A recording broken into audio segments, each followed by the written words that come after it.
বন্ধুকে ধন্যবাদ। আগামীকাল সিপিএমের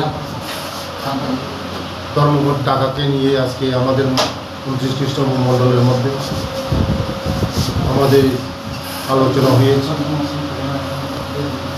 আমার সঙ্গে আছেন আমাদের 29টি মণ্ডলের সভাপতি ধনঞ্জয় দাস মহাশয় এবং general secretary, vice president, secretary এবং প্রাক্তন কয় ডিস্ট্রিক্টের যুব মোর্চার প্রেসিডেন্ট ইন্দ্রজিৎ সাহা মহাশয় এবং সমস্ত বুথ, সমস্ত শক্তিকেন্দ্র নিয়ে আসলে আলোচনা হয়েছে।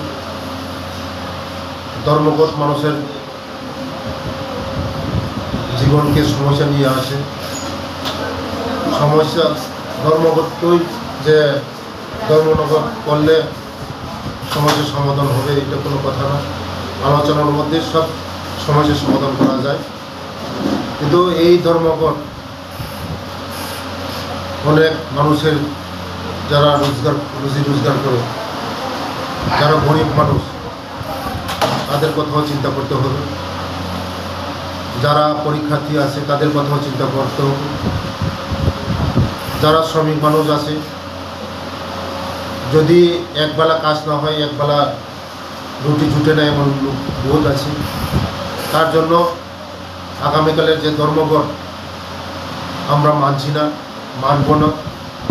আগামীকালের গাড়ি চাকা চলবে, গাড়ি চাকা ঘুরবে, চলবে।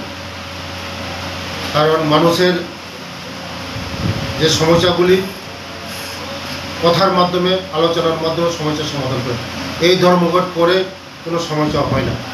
তার জন্য এটাকে আমরা মানি না, এই ধর্মঘটকে আমরা মানি না। আগামীকাল আমাদের সমস্ত অফিস কাছারি, সমস্ত যানবাহনের চলাচল থাকবে।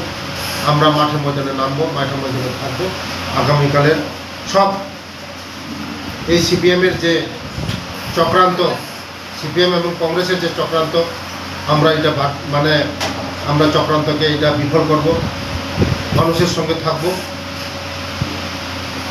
কারণ গরিব মানুষ একদিন যদি গাড়ি না চলে, একজন যদি কাজ না করে, তাদের খুব অসুবিধা হয়। তার জন্য আমরা গরিব মেহনতির মানুষের কথা চিন্তা করে এই ধর্মঘটকে কোনোদিন আমরা মানব না, মানছি না।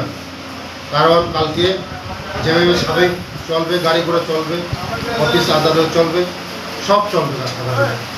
আমরা মাঠে মধ্যে ধন্যবাদ।